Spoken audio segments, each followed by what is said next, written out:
All right, good morning, folks. Um, so I just wanted to announce that the exams are graded, and most of you guys did pretty well on the first exam. I think there were a couple of folks who might have failed the exam. Um, what I do want to say is I've decided to provide an option to you guys who have a bad day on an exam. This is going to be a one-time option that I will uh, make available to everyone, but there are 3 exams.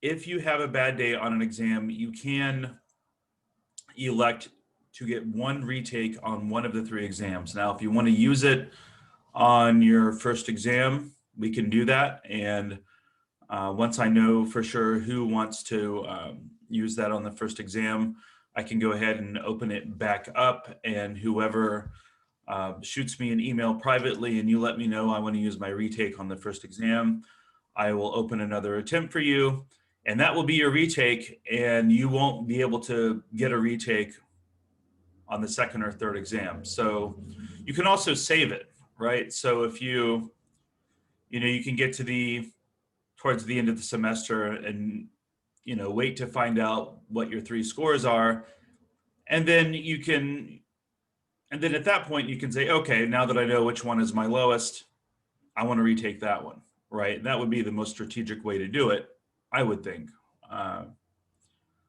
But if you decide, hey, you know what, I had a bad day on the first exam and I want to go ahead and use it on that one, your game. It's your game of chess. You use your pieces how you see fit. So just let me know if that's what you decide you want to do, then we can do that. The other thing that I want to reiterate is that there was there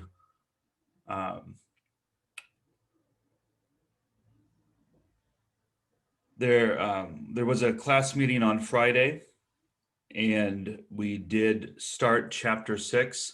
I think about half of you guys showed up for the live meeting, and a handful of you guys opted, at least half the class actually, opted to not attend the live meeting, and I'm assuming that you went ahead and watched the recording before today's class meeting, because the lecture today is kind of feeding off of what I talked about on Friday. And if you didn't get to the recording, let me just double check real quick here and make sure that I have it published while I'm thinking about it. It should be. I also posted it on my YouTube channel as well, but it should also be published via Zoom.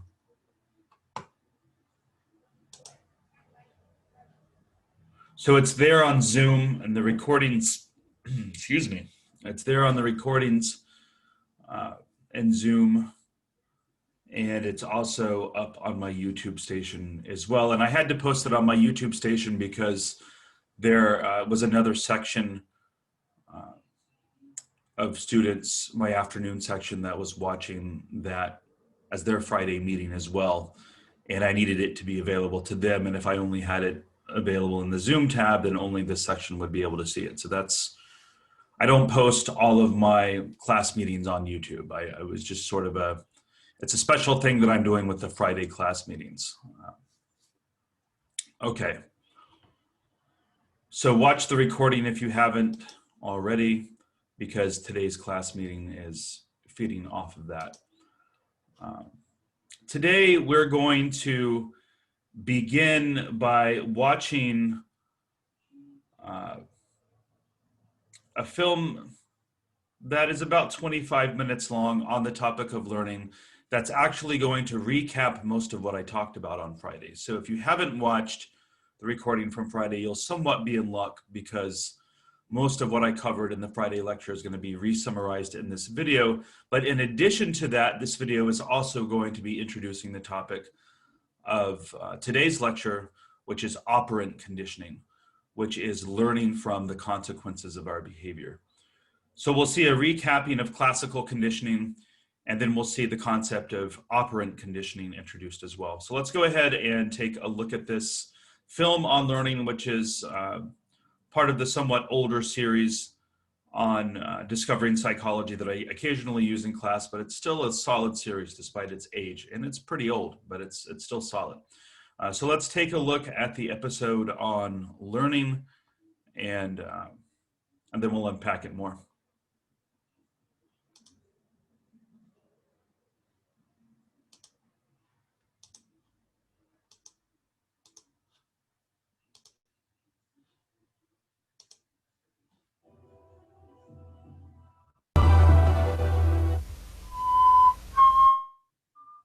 What does playing the flute have in common with working on an assembly line?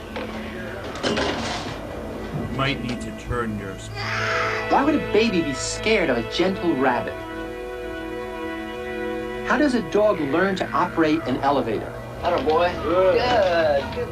Carefully, very slowly. Carefully. Learning, this time on Discovering Psychology. Need a cup of honey.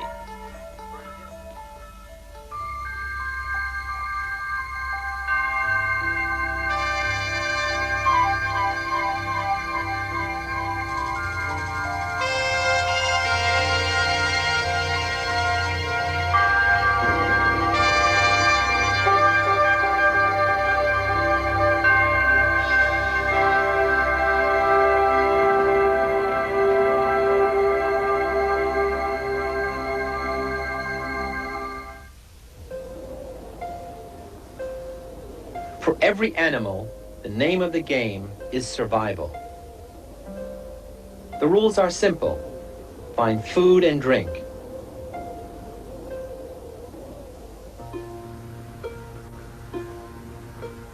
Find shelter and avoid predators and hostile environments.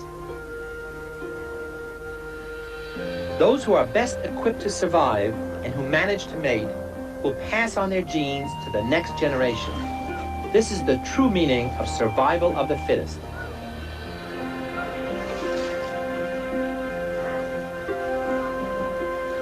Fortunately, nature lends a helping hand. It provides animals with a set of built-in, inherited skills that function at birth or shortly thereafter. These skills are called reflexes. Some reflexes, like sucking, provide necessary biological supports. Other reflexes are ready-made, swift, and simple reactions to stimuli that pose a potential threat.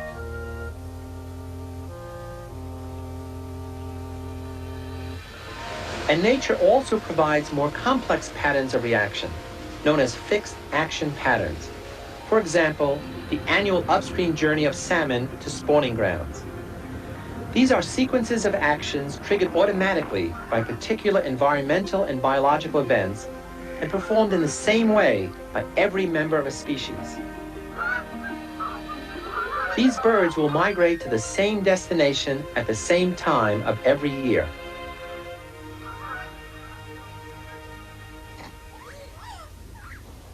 When we take a look at animals that are more evolved, we find their behavior is less the replaying of the same old song and more a series of variations from individual to individual. The behavior of these animals is more adaptive to changing circumstances because of their capacity for learning. Learning is the way that a species profits from its experience. It's the mechanism by which past experience guides future behavior. This is true for humans as well as other animals. For humans, learning covers a wide range of activities, from acquiring a different language to studying in school. Yo hablo. From playing sports to playing the flute.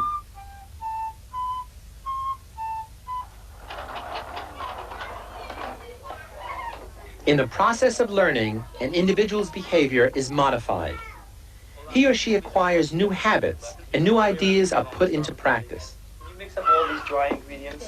Very carefully, very slowly and carefully, okay? Now, while you're doing that, we need a cup of... The new behavior can change the environment itself making it more conducive to the individual's well-being. Pretty good, Joshua. Learning allows us to do two important things in the quest for survival. First, to anticipate the future from past experience. And second, to control a complex and ever-changing environment.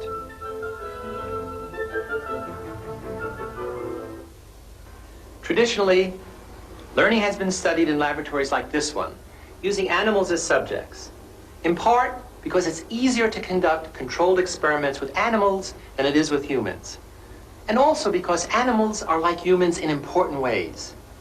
As a result, behavioral psychologists have come up with new views, not only of animal behavior, but of human nature as well. And these views all concern a process that we take for granted, learning, because we are all truly born to learn. Ironically, one of the most important figures in the study of learning, Ivan Pavlov, wasn't concerned with the subject at all, at least not at first. Pavlov, a noted Russian scientist, won the Nobel Prize for Physiology and Medicine in 1904. As this original footage shows, Pavlov was initially interested in digestion and the action of the salivary glands. By diverting the saliva of dogs into test tubes, he could precisely measure if and how much they salivated during digestion. When food was presented, the dogs salivated quickly, an inherited salivary reflex. But over repeated testings, a strange thing happened. The dogs salivated before contact with the food. Just the sight of the food was enough to stimulate their drooling. Then, just seeing the food dish, or even hearing the footsteps of Pavlov or his assistants, was enough to trigger this built-in reflex. What was going on to elicit this response? Pavlov decided to find out by systematically varying the stimuli and measuring the dog's reaction.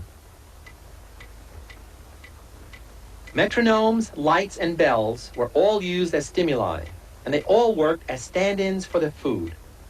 What mattered was not the kind of stimulus that was used, but the fact that it reliably signaled that food was on the way. Pavlov had discovered a fundamental type of learning called classical conditioning. An original stimulus elicits an automatic, unlearned response. Both stimulus and response happen naturally. They are unconditioned. Then a second, neutral stimulus that never elicits the unconditioned response by itself is introduced just before the presentation of the original stimulus.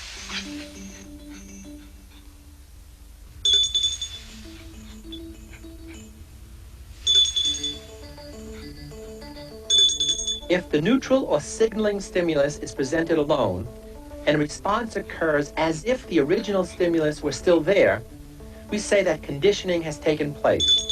The arbitrary neutral stimulus becomes a conditioned stimulus. The reverse is also true. Pavlov and others studied the extinction over time of such conditioned responses. When the subject learns that the conditioned stimulus no longer signals a desired event, the acquisition process is reversed, as the learned connection is gradually weakened.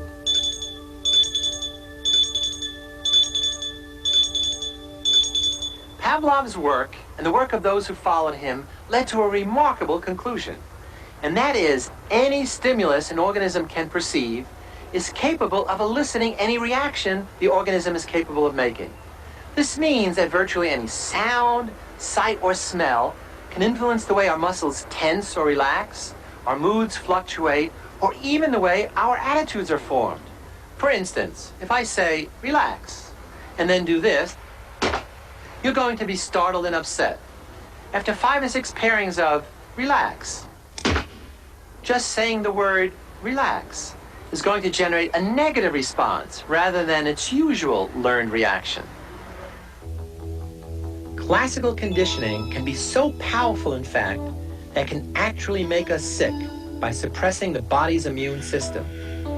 The immune system is a complex network of specialized organs and cells that protect the body from disease. It releases antibodies to destroy or contain dangerous bacteria, viruses, and other invaders.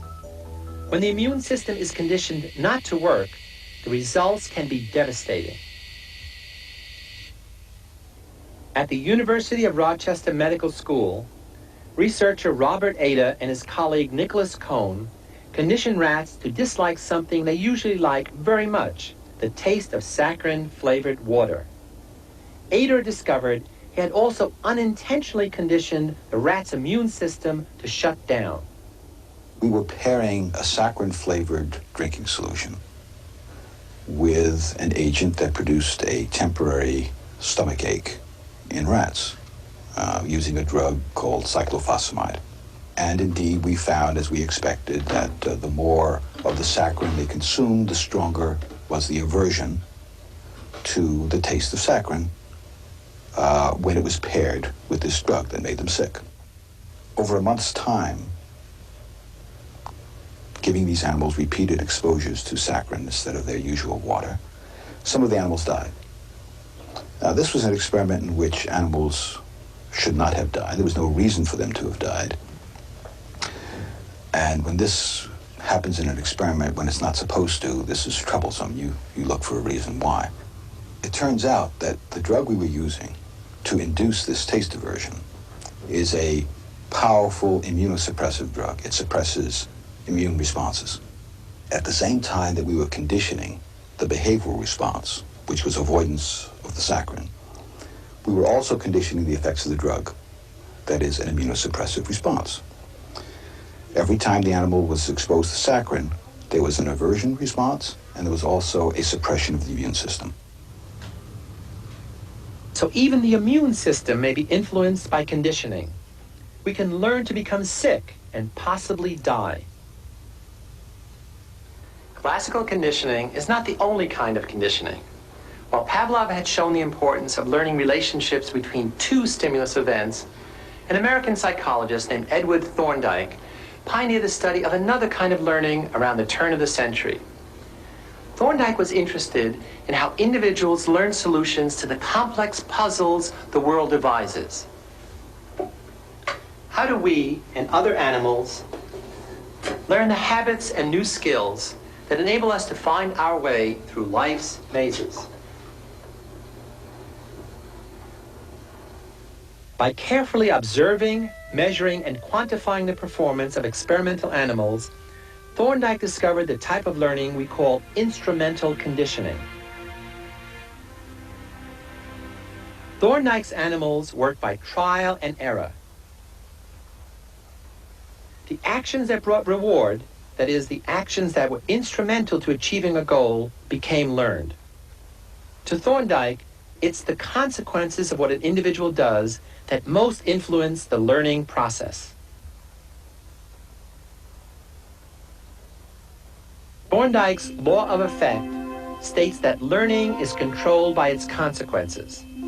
Those behaviors followed by good consequences are selected and repeated, while those leading to bad consequences, or no consequences at all, are not repeated. Another American psychologist who was greatly influenced by Pavlov was John B. Watson. Watson believed that learned, observable behavior was the only thing in psychology worthy of scientific study. He attacked the doctrines of inherited traits and instincts as the cause of behavior.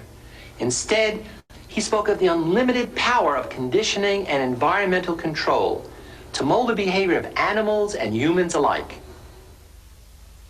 To study the power of conditioning, Watson used infants as subjects, as you can see in this original footage from the 1920s.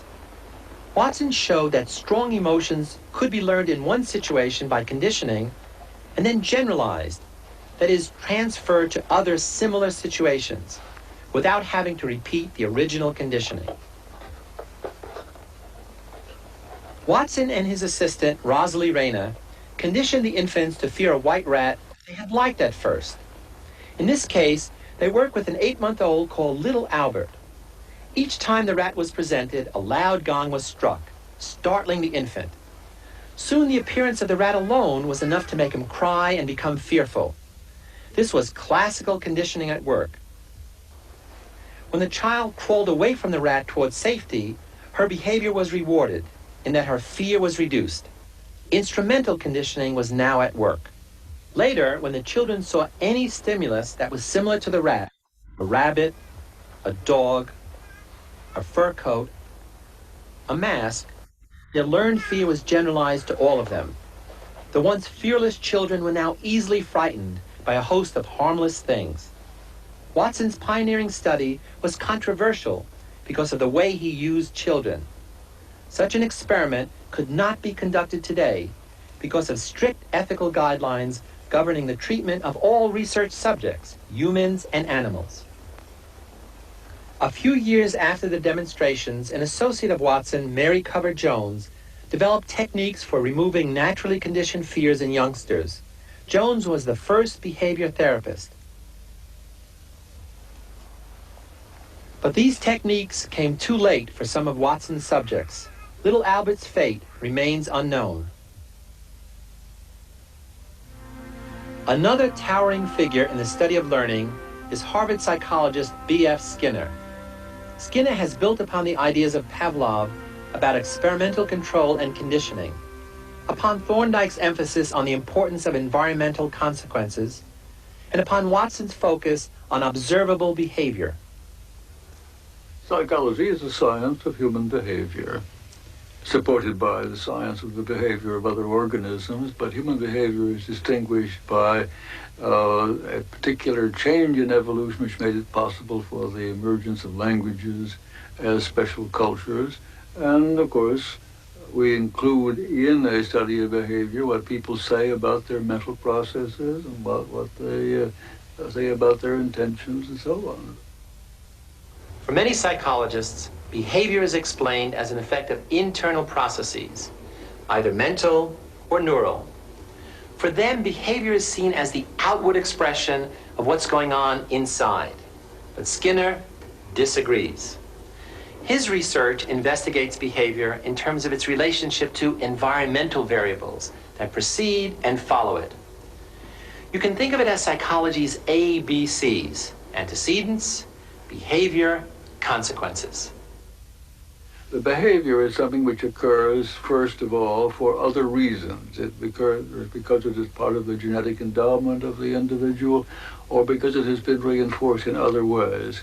When it occurs in a given situation and is followed by a consequence, it is more likely to occur again. But if there was a stimulus present at the time, then that stimulus controls the probability. The behavior occurs in situations similar to those in which it has been reinforced, so that all three terms are very important. If you want an organism to do something, you create, once again, the kind of situation on which its behavior has been reinforced. In the early 40s, Skinner began to examine a simple response of a simple animal. A pigeon pecking a disc that was followed by a reinforcer, say a food pellet or some water. A reinforcer is anything that increases the rate of responding. The pigeon was kept in a simple, highly controlled environment that has come to be known as a Skinner box. This hungry pigeon is moving about more or less at random. Sometimes it turns its head to the left. When it does, we reinforce that movement by giving the pigeon access to a dish of grain.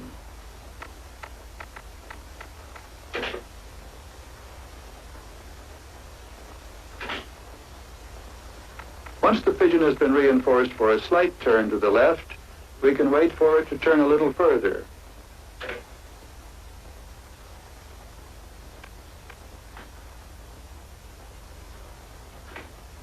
By gradual steps, we can reach a stage at which the pigeon turns in a complete circle.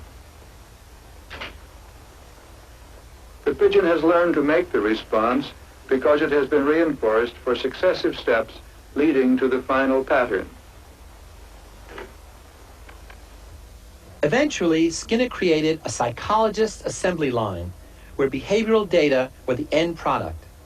By automating mechanisms, he could present stimuli, record responses, and arrange schedules of reinforcement without a researcher being present. In this way, enormous amounts of data could be collected. Most importantly, the rate at which the pigeon pecked could be precisely measured. And this rate of response varied directly with the reinforcing consequences. And the rate could be controlled by rearranging the timing and frequency of the reinforcing consequences. In other words, the pigeon's behavior could be changed by changing the consequences. Skinner's version of instrumental conditioning is called operant conditioning. Well, operant behavior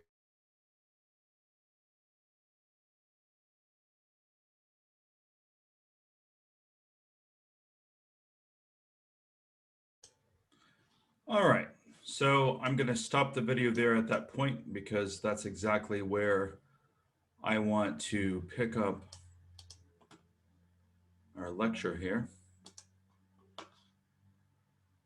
Let's see if my webcam will work if I try pressing the button again. Okay, cool. All right, we're in business. So let's go ahead and get these slides on screen.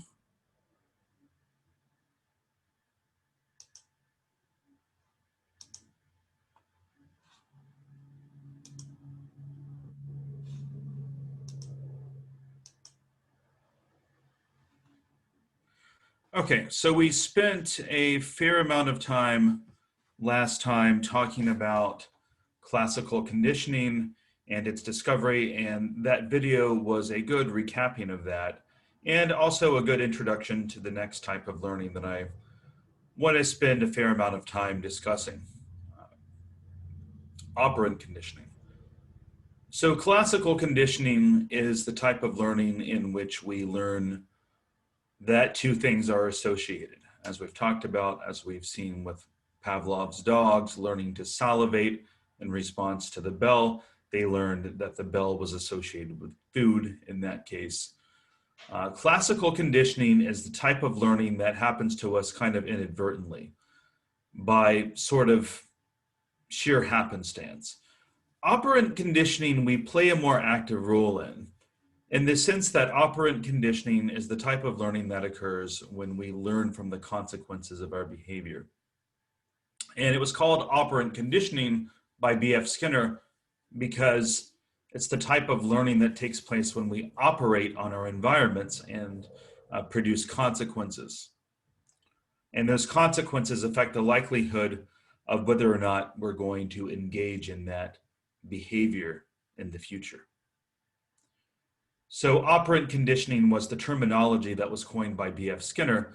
But before B.F. Skinner did his work, a generation before Skinner, there was Edward Thorndike, who was also mentioned in the video that we just watched. But Edward Thorndike was a famous American psychologist as well.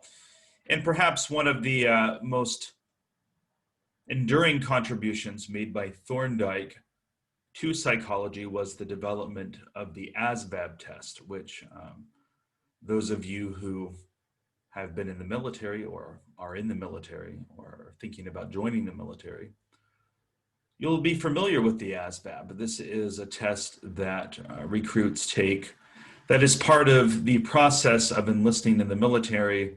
I'm not sure, officers might have to take it as well, but it's part of the process of joining the military, which determines the sorts of things that you're good at, the skills that you have that would place you in different careers in the military, right? And the higher the score that you make, the broader set of skills that you possess that would be useful to the military. And folks who make high scores on the ASVAB are often recruited into programs like, nuclear weapons programs and submarines and, that sort of more advanced sort of aspects of warfare that require a high degree of education and advanced skill sets.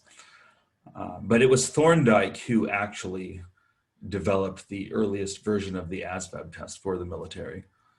But another thing that another thing that Thorndike was really well known for was the discovery of what he termed the law of effect, which was essentially this idea that animals tend to produce behaviors that lead to desirable consequences, and they tend to not want to repeat behaviors that lead to less desirable consequences. The terms reinforcement and punishment had not yet been coined yet. Those were terms that B.F. Skinner came up with. But Thorndike referred to this as the law of effect, and he developed this contraption, which was sort of a precursor to the Skinner box. We saw the Skinner box in the video that we just watched.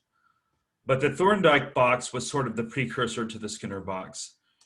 And it was sort of a similar idea, but basically the animal could learn to escape the box and obtain food through pressing a button, essentially, which led Thorndike to this principle known as what he called the law of effect. As he put it, any behavior that leads to a satisfying state of affairs is more likely to be repeated. Any behavior that leads to, quote, an annoying state of affairs is less likely to be repeated. So if you're this cat inside the Thorndike box, you're going to learn pretty quickly to press the pedal, right? Because pressing the pedal leads to a satisfying state of affairs that allows you to escape the box and obtain food, both satisfying outcomes, right? So you learn that behavior pretty quickly, according to the law of effect. This was sort of the precursor of what B.F. Skinner came to call operant conditioning. So B.F. Skinner took the work of Thorndike and Watson and just took it a lot further. And he retermed this idea operant conditioning, as we now call it. And again, it's learning from the consequences of our behavior. So essentially, he took Thorndike's work and he took Watson's work and he really ran with it. And he came up with these ideas of reinforcement and punishment. So a reinforcer is any consequence of a behavior that is likely to make the behavior repeated, to make it to be repeated in the future. On the other hand, he developed this device called the Skinner box, which was basically a more advanced version of the Thorndike box. But he also developed this idea called punishment, which was any consequence of a behavior that makes a behavior less likely to be repeated. And another little trick that Skinner developed, and I'm backtracking here a couple of slides, I don't mean to confuse people. But another trick that Skinner developed was this trick that we now refer to as shaping, as he called it, where you can teach animals complex behavior patterns by reinforcing little steps along the way. He referred to these steps as successive approximations of behavior. So for example, if you're trying to teach a dog how to surf, which is doable, by the way, you can look it up on YouTube. If you're trying to teach a dog how to surf, you would reinforce the little steps along the way, like getting closer to the surfboard and getting on the surfboard and staying on the surfboard and so on and so forth, right? So in this way, you would be shaping the desired behavior of staying on the surfboard and riding a wave out. So this is the principle that Skinner came to call shaping, and it's the trick that animal trainers often use to teach animals new tricks. So a reinforcer, again, is any outcome of a behavior that makes that behavior more likely to be repeated in the future. And when we talk about reinforcers, they come in two types: primary reinforcers and secondary reinforcers. Primary reinforcers are reinforcers that have direct biological value in terms of survival or in terms of reproduction, but things like food, shelter, sexual gratification, all of these things are considered primary reinforcers. They have direct survival value, they have direct evolutionary value, and we're born liking them, right? Everybody comes into the world enjoying the pleasure. You know, it's natural to enjoy the pleasure that eating food brings, right? That's naturally reinforcing. It's naturally reinforcing to obtain sexual gratification. It's naturally reinforcing to obtain warmth and shelter when you're out in the rain and cold, right? Ask anybody who's been through Navy SEAL training, right? Which I have not, by the way. I'm not claiming that. But I've read books written by people who have, right? So all of these things that are just naturally pleasurable, we would call primary reinforcers. Anything that is not of direct survival value, we would call a secondary reinforcer. Can anybody think of any examples of secondary reinforcers? I can think of a big one. Can anybody think of a secondary reinforcer that we use every day of our lives? Money. That's the big one. Yep, exactly. Money,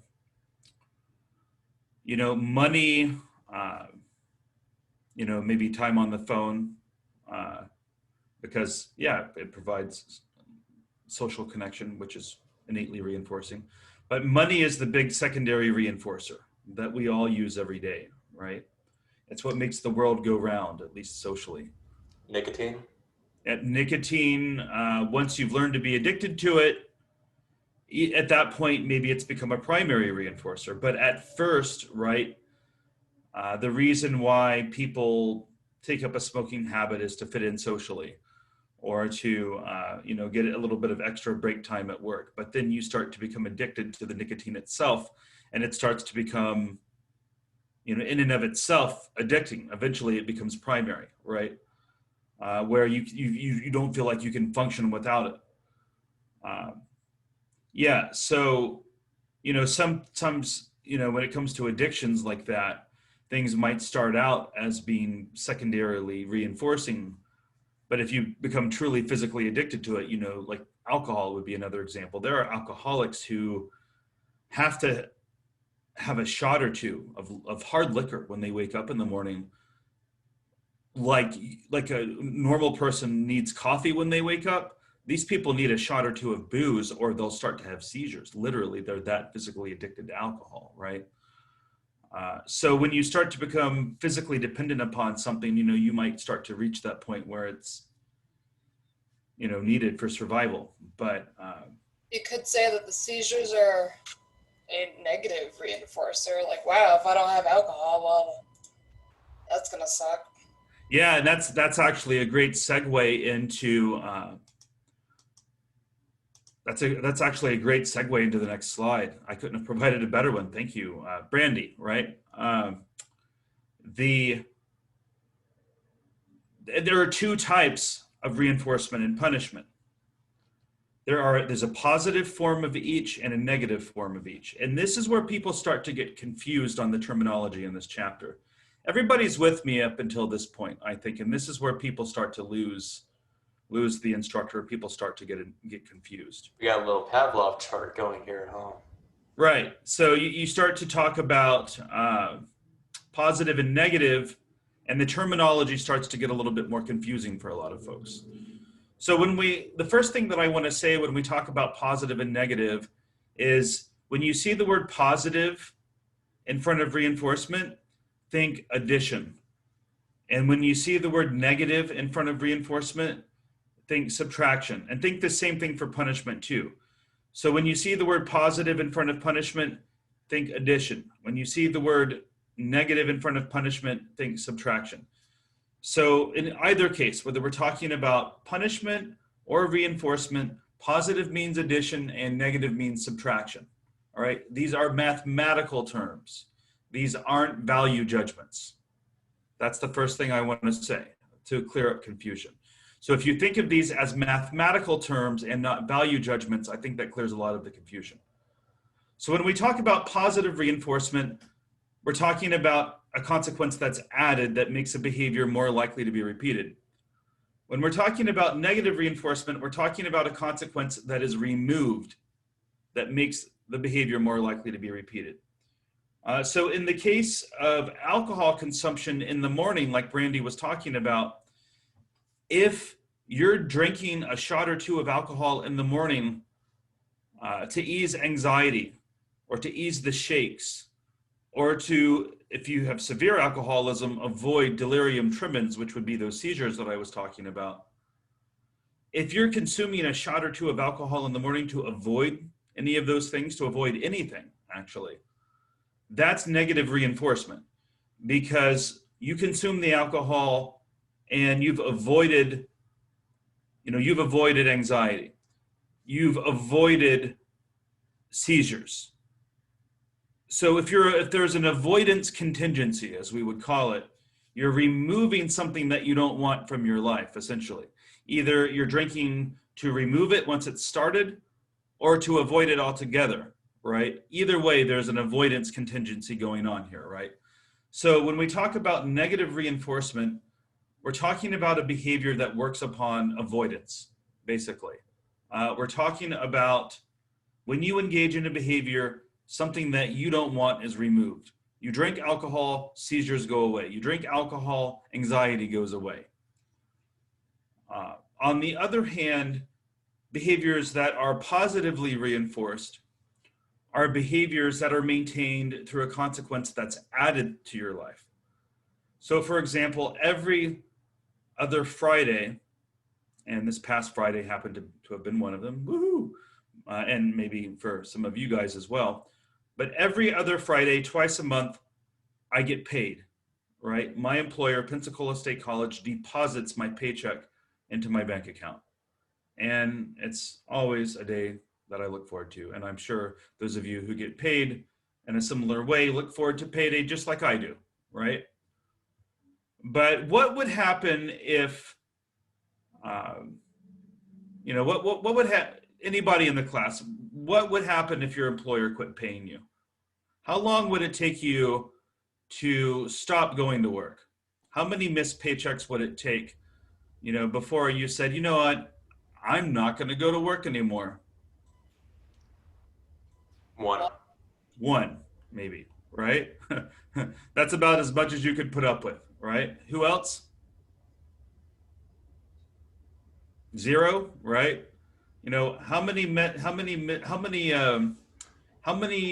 missed paychecks is tolerable, right? In fact, I've been working for Pensacola State College for almost 11 years. And once in those 11 years, there was a clerical error that caused me not to get my paycheck at all on a payday. And the way the college is set up is they can't pay someone a missed paycheck until the next payday. That's the way their accounting system is. They can't give someone, they can't put money in anyone's account on a day other than a payday, right? So I had to wait 2 weeks for that paycheck. So that was a very tight 2 weeks. Now, the positive news, of course, is that I got 2 paychecks on the next payday, right? And, that was a big paycheck. But, it's happened once in 11 years, right? So we're talking a real rarity. And I don't know anyone it's ever happened to, ever, right? So it's even happening once is almost unheard of. And it was caused by a mistake that an administrative assistant had made, and she was almost in tears apologizing to me over it. And I didn't give her that hard of a time over it, but I think she was afraid I was going to chew her out over it, right? But I didn't. But it did cause, some problems, to say the least. But that's positive reinforcement. You get paid for going to work, right? And the money is added to your life, and it makes you more likely to keep going to work. It's the same principles that apply to punishment. So negative punishment is losing something, but in this case, because it's punishment, you're probably losing something that you don't want to lose. Can anybody think of an example, other than the one provided in the slide, of a negative punishment?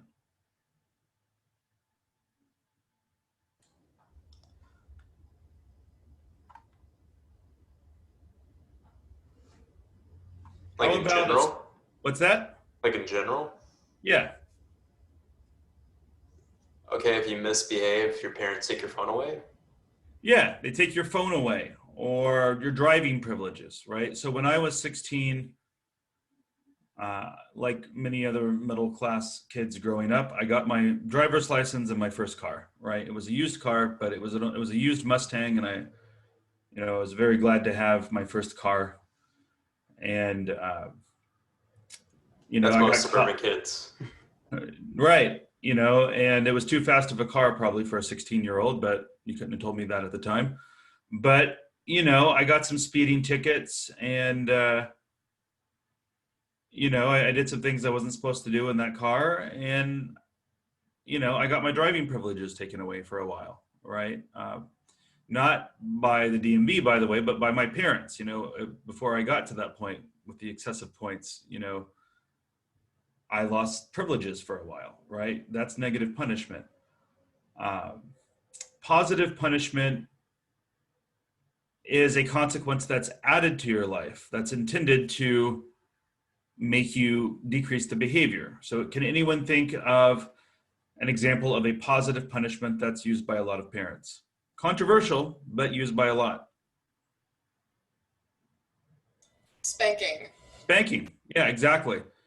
Yeah, so when we call spanking a positive punishment, we're not saying necessarily that it's good, right? We're saying that it means something has been added. And then I'm not saying necessarily that spanking's bad either.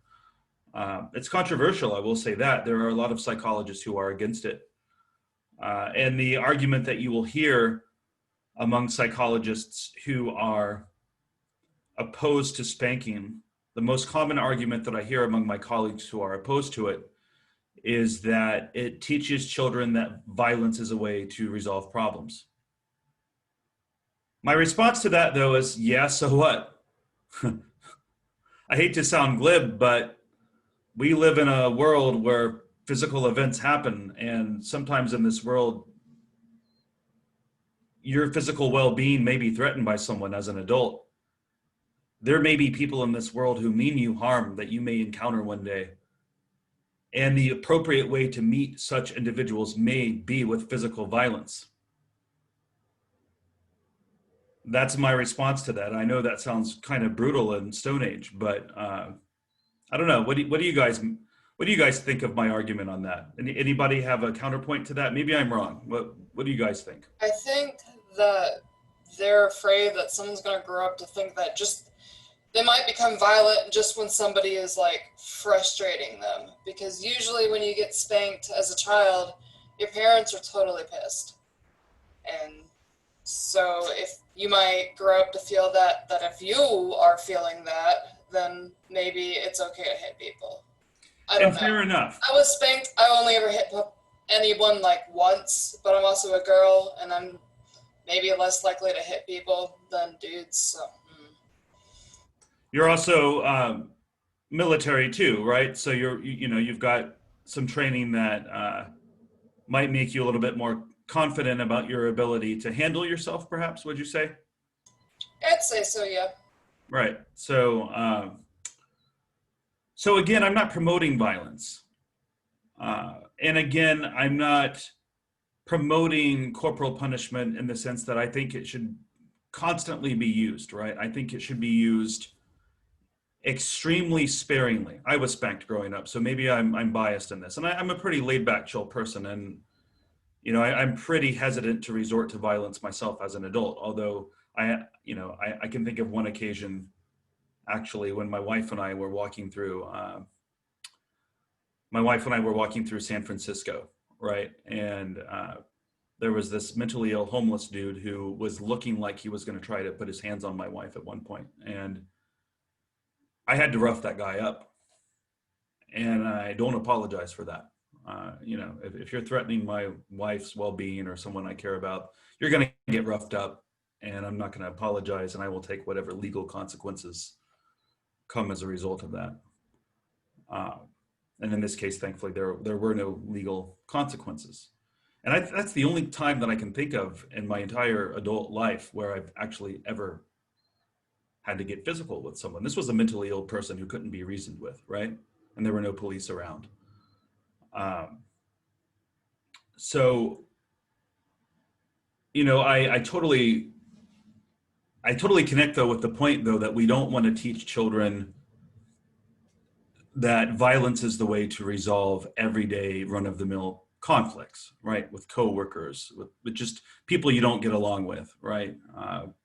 We need children to understand that sort of thing is reserved for those sorts of life-threatening situations and as a last resort. That's why I think martial arts is actually really great for kids, because I think martial arts, and I did karate growing up, so maybe I'm biased, but I think that martial arts provide a great way for children to learn how to correctly channel those energies, right?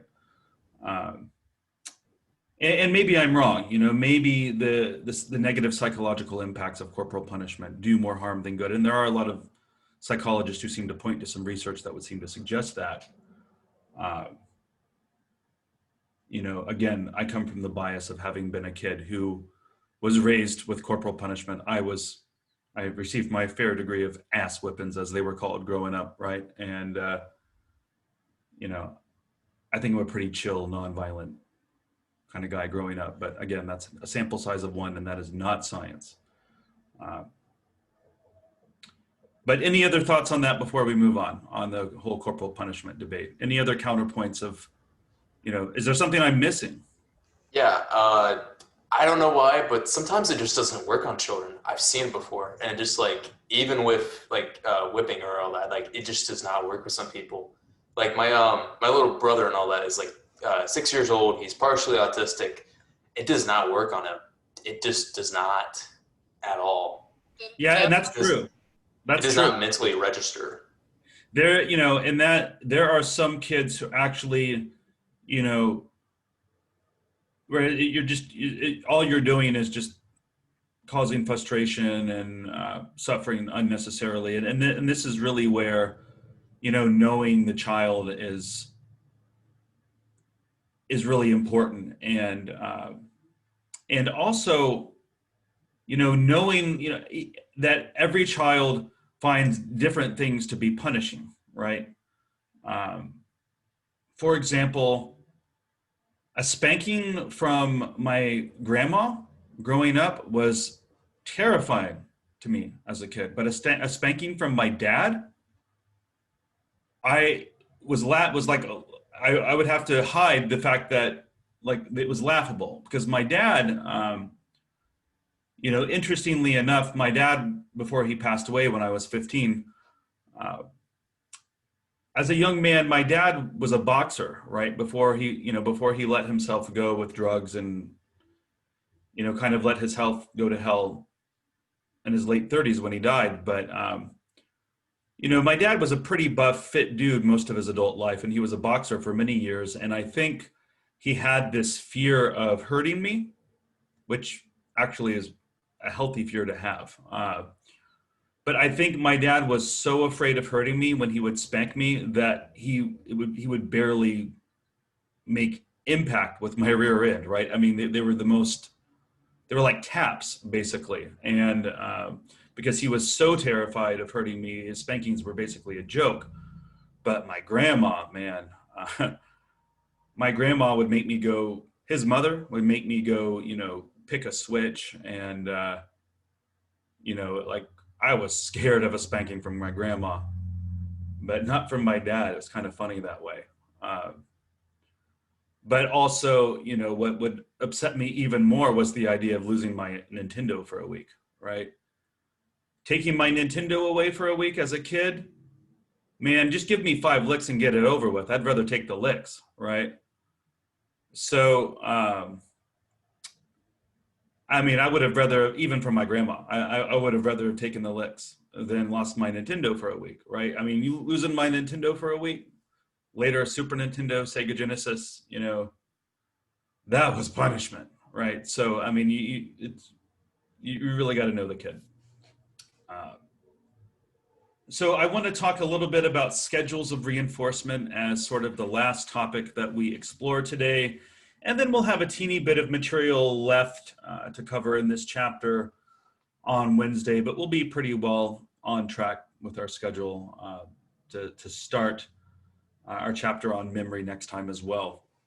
But one thing about reinforcement, and punishment kind of works this way too, everything we're saying about punishment here, everything we're saying about reinforcement schedules, we could probably say about punishment schedules, although we don't usually talk about punishment schedules. You could probably say the same thing of punishment schedules. But in the real world, reinforcement doesn't come every time you engage in a behavior correctly. For example, every time I give a decent lecture, my boss doesn't pop her head into my office, my department head, she doesn't pop her head into my office or my classroom and say, "Good job, Richard," right? That'd be pretty silly, right? If everything I did, if every time I did something I was supposed to do at work, if my boss had to provide me with kudos and praise every single time I did something I was supposed to do, then she would have never have any time to get her job done, right? She would be so busy praising her employees, she would never be able to get anything else done. And it would be sort of a silly world to live in, right? The fact of the matter is that in the real world, we rarely receive continuous reinforcement. Continuous reinforcement is behavior that is constantly happening every time we engage in a behavior the way we're supposed to. Now, you can do continuous reinforcement in a laboratory setting. And when you do so, it turns out an animal will learn a behavior pretty quickly. That's not surprising. But in the real world, what you get is partial reinforcement. That means that you're going to have behaviors get occasionally reinforced, but they're not going to get reinforced every single time they happen. For example, you get a paycheck every 2 weeks. I don't get a paycheck every time I do something I'm supposed to do at work. I just get a paycheck every 2 weeks. So when we talk about occasional reinforcement, there are 4 types of partial reinforcement schedules, as we call them. We have the 2 interval schedules, and we have the 2 ratio schedules. The interval schedules are schedules that are based upon the passage of time, and they come in 2 forms: fixed interval and variable interval. So a fixed interval schedule of reinforcement is reinforcement that happens on a predictable time schedule, like a paycheck, like I've been talking about. Every 2 weeks, I get a paycheck. That's a set fixed interval. So fixed interval occurs on a set period of time. It's predictable, and it gives you some stability that you can kind of plan your life around, like a paycheck. Variable interval schedules of reinforcement are based upon the passage of time, but are more unpredictable, like a pop quiz, for example. Now, a pop quiz could be a reinforcer or a punisher, depending on whether or not you've studied for it, right? But the idea behind a pop quiz is that you're reinforcing the behavior of studying by having these sort of random quizzes that happen on an unpredictable time schedule. You never know when the next quiz is going to be, so you better stay studied up, right? And I used to do pop quizzes in my courses, and I quit doing them years ago because I realized that they caused more problems than they were worth. And I switched the quizzes to Canvas, and they've been on Canvas for years, which works much better. But traditionally speaking, a pop quiz would be considered a variable interval schedule of reinforcement, or a variable interval schedule of punishment, depending on whether it's a punisher or a reinforcer. So your interval schedules are fixed and variable, but they're based upon the passage of time. Similarly, you have fixed and variable ratio schedules. A ratio schedule is based upon the performance of a behavior. So with a fixed ratio, you're going to reinforce the behavior after the behavior has occurred a certain number of times. Like a contractor gets paid, pardon me,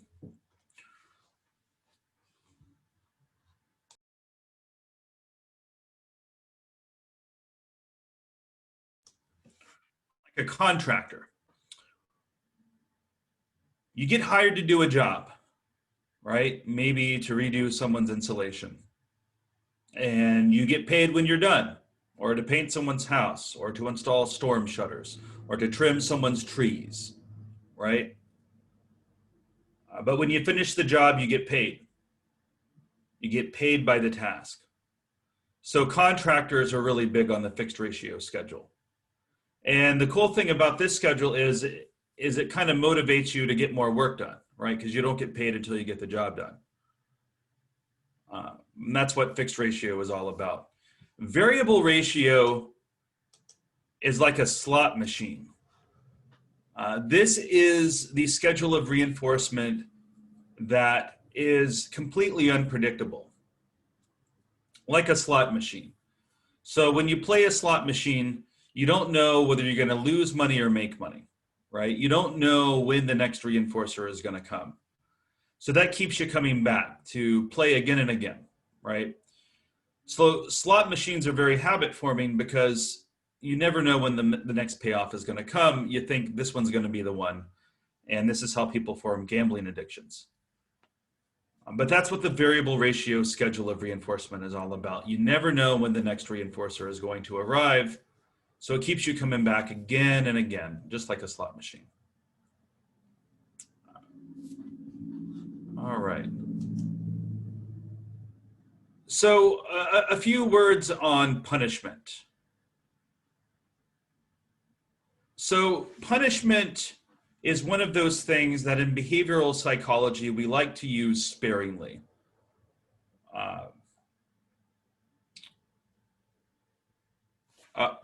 And I'm on the wrong slide. I'm talking about punishment right now. I'm skipping that last slide. When it comes to punishment, behavioral psychologists talk about using punishment sparingly. And the reason for this is that punishment can really backfire. For example, with corporal punishment, it can be effective with some kids. And again, I'm not necessarily pro-corporal punishment or anti-corporal punishment. I'm about knowing your child and what's going to work for your kid. And when it comes to corporal punishment, I would also caution against ever using spanking or corporal punishment while you're angry. And if you're acting in anger or frustration, then it's probably best to just avoid that form of punishment altogether. But when we talk about punishment in general, it's important that there be a balance between the punishment being severe enough to be effective, but also reasonable, right? We want the punishment to fit the crime. We don't want the punishment to be overblown. And the problem with overkill punishments is that it can lead to this sense of learned helplessness in the child and the sense in the child that they're going to get punished no matter what they do, right? You really want to save your severe punishments for severe crimes. And you really want your punishment to fit the crime. So you want it to be unpleasant enough so that the child feels it as a consequence, but not so unpleasant that you're causing emotional trauma to the child. Also, in order for punishment to be effective, it needs to come as close to the offense as possible. There needs to be as little of a delay. If you're punishing your child for something that happened hours and hours ago, that's not ideal, right? It's the same idea of, you walk into your house and you find a mess that your dog made on the floor. Hours ago, your dog's pooped on the floor, right? Well, you don't remember doing that. A dog doesn't have that kind of short-term memory and long-term memory. The dog comes up to you to greet you and you yell at your dog for pooping on the floor. Well, to that dog, what they're getting punished for is coming up to greet you. That's the behavior you're actually punishing in that circumstance. You're not punishing the pooping on the floor. The only way you can punish that is if you catch them in the act. So the punishment has to be timely and it has to fit the crime. There's got to be a clear connection between the undesired behavior and the punishment. So punishment is tricky. And for that reason, there's a preference in behavior modification circles to use reinforcement over punishment when possible. So behavior modification just simply refers to sets of procedures like shaping and like positive reinforcement and occasional use of punishment that are geared towards changing the behavior patterns of a child or of an animal or of another human being. And one way that you can do this is through the use of what's known as token economies. So token economies could be like monopoly money or real money, but basically you're using secondary reinforcers as stand-ins for the primary reinforcers, these tokens that the child or individual can later cash in for certain reinforcers like toys or sweets or time on an iPad. You see these token economies used a lot in autism centers. And also used in prisons and in mental health facilities as well. And they help give participants an added sense of control that's particularly useful in residential environments where individuals have lost a lot of their sense of control. It's important to note also the neurophysiology of what's happening during learning. So when we talk about operant conditioning, at the level of the brain, ultimately we're talking about a process that's governed primarily by the neurotransmitter dopamine. You can think of dopamine as the do that again neurotransmitter. It's the dopamine involved in motivation and reward. Anytime you see addiction, there's dopamine involved. And in fact, if you block the effects of dopamine in the brain, you can actually inhibit learning through operant conditioning. That's learning through consequences. So the upside of learning from our consequences, of course, is that we learn to repeat behaviors that feel good, right? This has direct survival value. The downside to this, of course, is the possibility, the liability of addiction. So addiction, as I always say, is the dark side of dopamine. Okay, the last part of the chapter that I'm going to save, I have 4 slides left to cover. Slides 40 through 44. Observational learning is the topic that we will finish with next time. 4 slides left in chapter 6. And then we will move on to chapter 7 on the topic of memory, which is a natural segue because learning is a type of memory, but we're going to broaden it up in the next chapter to all types of memory, not just learning. So we'll finish up chapter 6 next time and start chapter 7. If you have not watched the lecture from Friday, go ahead and do so. It's never too late. Today's lecture fed off of the lecture from Friday. And if you have any questions that you need me to follow up on via email, feel free to shoot me an email. I do have a couple of minutes to spare here for folks who need to chat with me. I can do that. That's it for today. I'll see you guys on Wednesday morning. Who needs to talk with me real briefly before we call it a day? It looks like my camera had cut out again. Yeah, Sol. I just wanted to confirm, you said that the smartest thing to do would just wait until the end and see which exam that you can pick to do and then choose to do that one. Right. Yeah, that's what I would do. And in fact, what I'm thinking that I'm going to do is just I'll have a day towards the end of the term where I will just designate as the retake day, where I will open all the exams back up and folks can tell me which one they want to retake. Okay, great. So you'll let us know what day that. Yeah. Okay, great. Thank you. And it's very apparent that I'm in desperate need of a haircut here, guys. This quarantine has really it's not been kind to my hygiene, has it?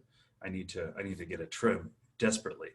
But yeah, so yeah, we can do that. And if anybody wants to go ahead and do it sooner, I can do that. I just don't. To me, it would make the most sense to. Yeah, I think that's to wait. Yeah, because you may think you did bad on this exam, but there's always the possibility you might do even worse on another one, right? I hate to say that, but you want to save it for the one you did the worst on, right? So, Thank Cool. you. Yeah, no problem. Dominic? Yes, I was gonna ask a question for my attendance for the class. It says I have a 67%. Yeah, so I have not caught up the attendance books in quite some time, and that number is no doubt grossly inaccurate. Okay, yes, sir. I was just making sure.